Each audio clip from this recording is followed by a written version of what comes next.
Halo semua, apa kabar? Semoga selalu dalam keadaan sehat ya. Kali ini kita akan membahas mengenai reproduksi sel, lebih tepatnya pada pembelahan mitosis ya, khususnya bagi kalian yang duduk di kelas 9. Sebelumnya kita ketahui bahwa tujuan reproduksi adalah untuk mempertahankan kelestarian jenis ya adik-adik. Jadi sifat dari orang tua akan diwariskan ke anak melalui reproduksi tingkat sel. Nah, ini yang disebut dengan pembelahan sel. Sementara tujuan pembelahan sel sendiri adalah untuk pertumbuhan, perbaikan, dan reproduksi.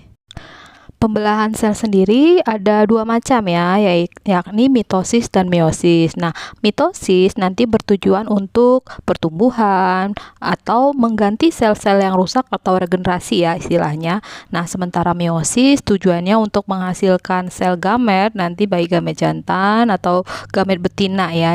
Nah, pada pembahasan kali ini kita khusus membahas mengenai mitosis ya. Nah, kita lihat bahwa mitosis nanti akan menghasilkan dua sel anak yang identik dengan induk. Nah, jumlah kromosom anak juga sama seperti induk ya, jadi bersifat diploid atau 2N. Pembelahan mitosis terjadi pada sel-sel tubuh atau sel somatis ya. Jadi ketika kita mengalami pertumbuhan, sel itu semakin banyak, kita semakin tinggi.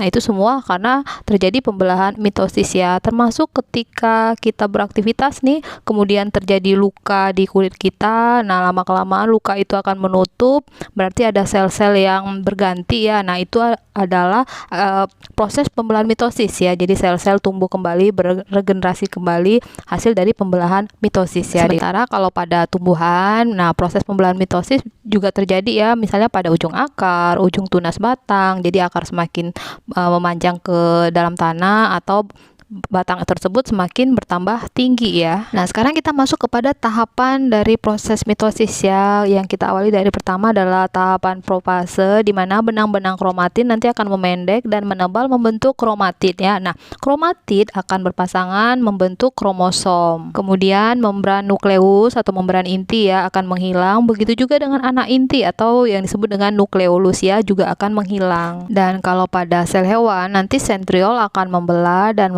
menuju kutub yang berlawanan. Juga akan terbentuk benang-benang spindle ya atau gelondong pembelahan, di mana fungsinya adalah untuk menarik kromosom nanti ke bagian inti sel ya di tahap berikutnya atau nanti pada metafase. Oke, tahap berikutnya atau fase berikutnya adalah metafase ya. Nanti benang-benang spindle akan semakin jelas. Lalu kromosom akan berada atau menempatkan diri ya di daerah ekuator atau bagian tengah dari inti sel. Setiap kromosom masih terdiri dari dua kromatid yang terkait pada sentromernya ya.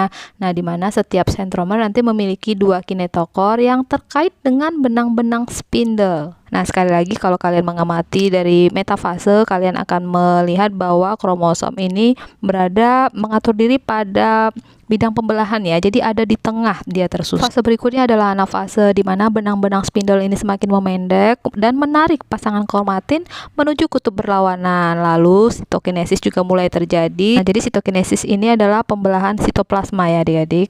Kita masuk pada tahapan terakhir, telofase, di mana kromatid nanti tiba di kutub yang berlawanan ya. Kemudian kromatid akan menipis dan memanjang membentuk kembali benang-benang kromatid. Lalu benang spindlenya juga kembali menghilang, anak inti atau nukleolus dan membran inti terbentuk kembali, dan sitokinesis pun selesai ya pada tahap telofase. Dan hasil akhirnya adalah terbentuk dua sel anakan ya yang bersifat diploid ya atau sama seperti jumlah kromosom sel induk. Dan kalau kita ulang secara singkat lagi, kesimpulannya bahwa mitosis menghasilkan dua sel anak yang identik dengan induk dengan jumlah kromosom anak bersifat diploid atau 2N dan terjadi pada sel-sel tubuh ya. Adapun tujuan pembelahan mitosis adalah untuk pertumbuhan dan regenerasi sel atau mengganti sel-sel yang rusak.